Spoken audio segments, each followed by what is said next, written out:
life is inherently meaningless. And to ask yourself the question, like, what is the meaning of life, is such a silly thing to do. And it's a silly, like, expectation of yourself to think that you, in your humanity, would understand the meaning of life.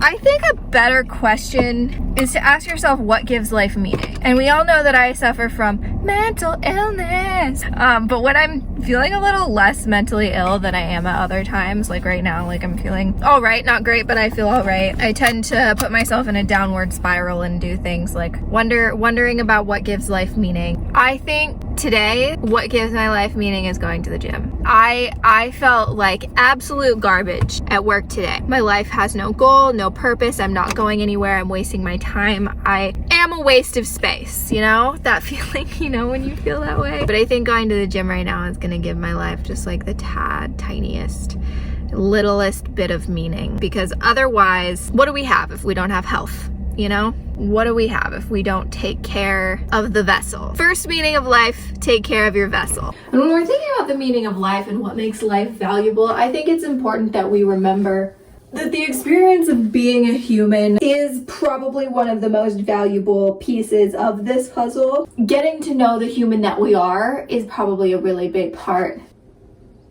of experiencing this life. Getting to know ourselves and getting to know the person that we are makes life valuable. And in understanding ourselves, we understand humanity. When we understand humanity, we understand the human condition and the struggle that it is to be a human, and we can add a little bit of value to this experience that in itself is inherently meaningless. I think getting to know ourselves and like the relationship that we have with ourselves is the most valuable relationship we can ever have, because who will you ever know better than yourself? You know what I mean? You probably won't ever know anyone that you're in a relationship better than you know you. And that gives you so much freedom to express and understand this universe through the lens of your own eyes, because that in itself is valuable. The universe wouldn't have put you here if it didn't want to experience life through your unique lens. And the better you understand that lens, the more you give to the universe through that lens. Instead of just walking through life like a zombie, you are inside the experience. You are part of life. Rather than just being in life, you are life.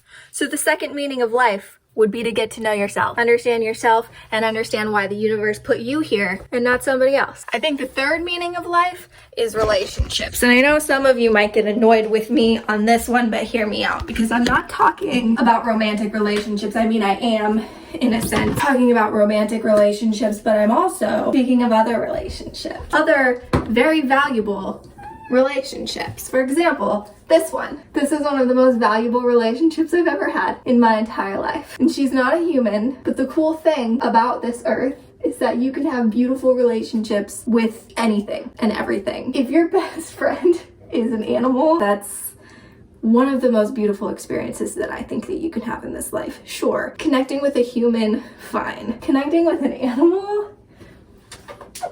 that's gold, because you can't talk to them. It's energetic, it's vibes, it's feeling, it's emotion, it's respect, it's mutual respect. And I think a relationship with an animal, not the core meaning of life, but fully fits under relationships when it comes to meaning of life. Family members, friends, romantic relationships, all of those. I think humans are social creatures. Humans need connection, whether it be a cat or a dog or a bird or a boyfriend. Getting to know other creatures, getting to know the earth, coming to understand all of the different aspects through which the universe expresses itself, that is the third meaning of life.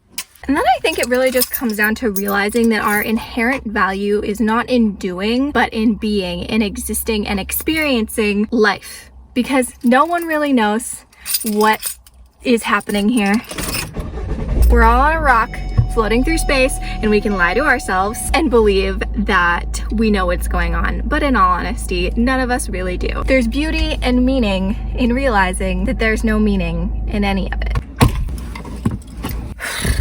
At its root, at the core, at the heart of existence as a human being, I think that the meaning of life is to experience the separation from love. Love being God source, the universe, whatever you want to call it. I believe that there are many experiences in this universe where you do not have to completely separate from God's source universe. But in this one, you do. And I think that's why it's so hard for so many of us, because we know what it's like to feel connected to that. We know what it's like to feel being that, and to feel not being that is really hard. And we do everything we can to escape ourselves, to escape that feeling of loneliness, that if we would just turn inward and go into ourselves and realize that we are that thing that we so badly desire and need, if we were able to recognize that, all of the world's problems would go away. I think the meaning of life is to experience the separation from love and to find our way back to it, maybe, or to maybe just experience it. Maybe it's not even to find our way back. Maybe it's just to experience the separation and to enjoy the ride of that and to really feel what that feels like. If you enjoyed this video, hit the like button, smash it, smash that like button,